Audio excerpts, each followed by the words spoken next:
Maintenant, j'aimerais bien passer la parole à Monsieur de l'ambassadeur du Burundi, parce que malheureusement, Monsieur l'ambassadeur, maintenant c'est aussi votre pays qui est touché par la guerre, par les déplacés, par les réfugiés. Je vous passe la parole. Monsieur l'ambassadeur. Madame la Présidente, honorable eurodéputé Auguste Assemblée, la délégation burundaise se réjouit de la convocation de cette réunion du Parlement européen sur l'échange de points de vue concernant les violences en cours et la situation humanitaire et dramatique dans l'est de la RDC et se félicite d'être parmi les invités orateurs du jour. Merci beaucoup, Madame la Présidente. Cela témoigne les bonnes relations diplomatiques et de coopération qui existent ici, heureusement, entre le Burundi et l'Union européenne. En effet, Madame la Présidente, la délégation burundaise rappelle que les villes de Goma, de Bukavu, d'Uvira, une fois prises par les agresseurs du Rwanda, les conséquences sont déplorables. En l'occurrence, les pertes en vies humaines, qui se comptent en des milliers, dont les femmes et les enfants, qui sont mutilés, assassinés, violés, les autres fuient sans rier. C'est catastrophique, Madame la Présidente, et cela avec l'appui logistique et militaire du Rwanda. Cela est en contradiction avec les principes intrinsèques des relations internationales établis par la Charte des Nations Unies.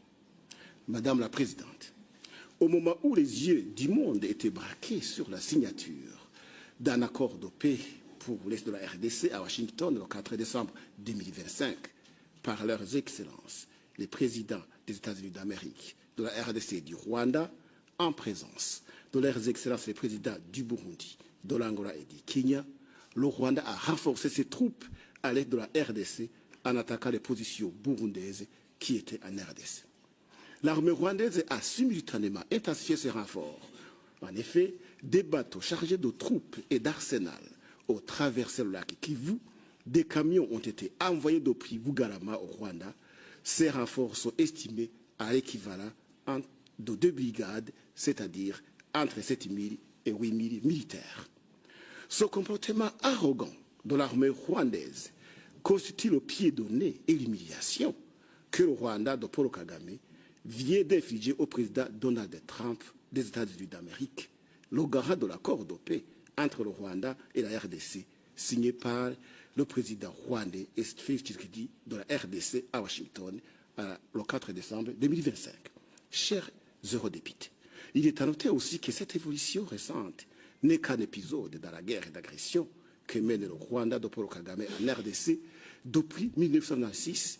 Ainsi, l'on se rappellera ici qu'en avril 1994, l'assassinat du président Habyarimana du Rwanda et du président Ntaryamira du Burundi déclencha les massacres interethniques qui seront qualifiés de génocide rwandais. Qui sont les auteurs de ces présidents? Vous les connaissez très bien. Ce sont les mêmes qui utilisent la RDC. Madame la Présidente, au lendemain de la signature de l'accord de paix pour l'Est de la RDC, l'armée burundaise a retiré ses troupes qui se trouvaient à l'Est de la RDC dans le but du respect de cet accord. C'est la raison pour laquelle l'armée rwandaise et le mouvement M23 ont progressé aisément jusqu'à Uvira, proche du Burundi, en violation flagrante de cet accord. Ce qui a témoigné que ce sont les auteurs de l'agression de la RDC sans fuir. D'où l'aggravation évidemment de la situation sécurité avec comme conséquence fâcheuse le déplacement massif des réfugiés. Son excellence vice-ministre et ministre de l'Intérieur est déjà revenu avec plus de 200 000 réfugiés. Je ne peux pas y revenir. Et n'oublie pas que, Madame la Présidente, l'armée burundaise était invitée en RDC dans le cadre d'un accord bilatéral que vient de citer mon cher collègue ici. C'était aussi pour traquer les forces négatives, sans oublier le groupe Red Tabara des Burundais qui ont raté le coup d'État de 2015 et qui était formé et appuyé par le Rwanda dans les cas militaires. Madame la Présidente, à cette même date de la signature d'un accord historique de paix à Washington, l'armée rwandaise a provoqué le Burundi en violant son intégrité territoriale par le lancement de 2 bombes sur le territoire des Burundais à Cibitoke, ce qui a causé des blessés, dont un enfant de moins de 12 ans.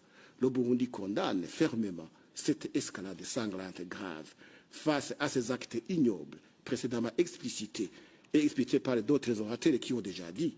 Nous saisissons cette occasion spéciale pour réaffirmer au nom du gouvernement burundais notre solidarité au peuple et au gouvernement congolais et burundais et exprimer nos condoléances aux familles endeuillées et rendre hommage aux militaires burundais et congolais, aux casques bleus de l'ONU et aux autres membres du personnel des Nations Unies et des ONG qui ont fait le sacrifice ultime au bénéfice de la paix. Madame la Présidente, distingués eurodéputés, le Burundi salue les initiatives déjà faites par les institutions tant régionales qu'internationales dans le but de soutenir la RDC dans son combat contre son agresseur qui est le Rwanda. Chers eurodéputés, le Burundi tient fermement à souligner que l'aggravation de la situation sécuritaire de la RDC menace non seulement la paix et la stabilité locale, mais aussi pose un défi au maintien de la paix et de la sécurité internationale. Le Burundi soutient fermement le respect de la coexistence pacifique, la souveraineté et l'indépendance de la nation et rejette catégoriquement les guerres par procuration. C'est dommage que l'aide de la RDC a toujours été victime des crises répétitives alimentées par des intérêts étrangers qui sont préparés au Rwanda. Madame la Présidente, les rapports des Nations Unies sur la situation sécuritaire à l'aide de la RDC clarifient bien les dynamiques de ce conflit et pointent du doigt les auteurs du chaos qui se vivent de la RDC. Pourquoi cette impunité? Vous avez été pris des accords, violés, plus de 10, mais jusqu'à maintenant, rien n'a été fait. En outre, Madame la Présidente, suite à cette escalade sanglante, le Burundi informe l'opinion tant nationale qu'internationale qui se réserve le droit d'une légitime défense. Ainsi, si rien n'est fait par la communauté internationale, la guerre à l'aide de la RDC se régionalise, ce qui va traduire votre précédent thème de notre dernière rencontre le 13 février, ici même à Strasbourg, c'était le 13 février 2025, qui était libéré ainsi, je cite, le risque de la régionalisation du conflit en RDC. C'était le thème que vous aviez proposé, Madame la Présidente.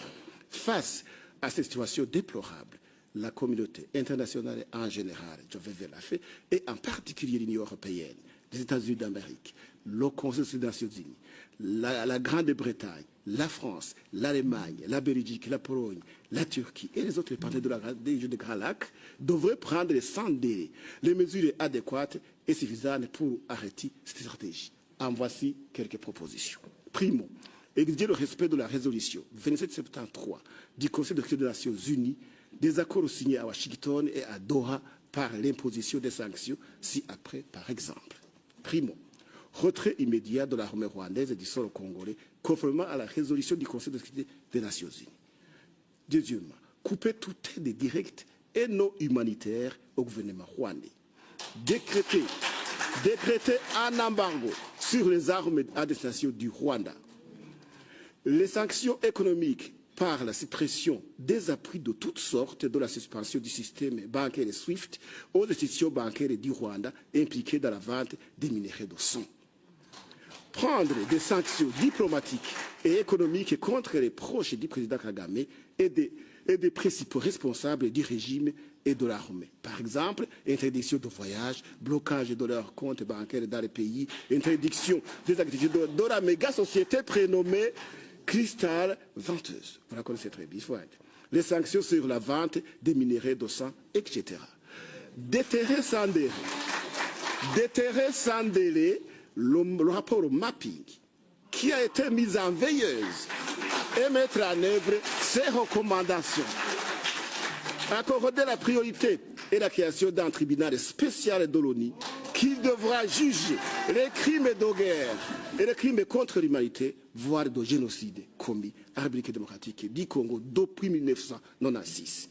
Soutenir les autorités de la RDC à restaurer l'autorité de l'État sur l'ensemble de son territoire en appuyant financièrement et militairement. Intensifier les appuis aux populations civiles et aux déplacés de guerre se trouvant au Burundi et en RDC pour subvenir aux besoins de base avec une attention particulière aux femmes et aux enfants. Voter une résolution contenant des mesures que nous venons de proposer et d'autres restrictions que le Parlement européen juge efficaces pour isoler et neutraliser les agresseurs de la RDC et du Burundi. En définitive, Madame la Présidente, vous êtes des élus du peuple d'une institution internationale respectueuse qui est l'Union européenne, que tout le monde en général et les défenseurs des droits de l'homme en particulier prennent comme modèle. Il est donc au grand temps que vous passiez à l'acte, en agissant avec détermination pour garantir la RDC, pour garantir que la RDC puisse exercer pleinement sa souveraineté et retrouver la paix, la sécurité en Afrique de l'Est et au-delà.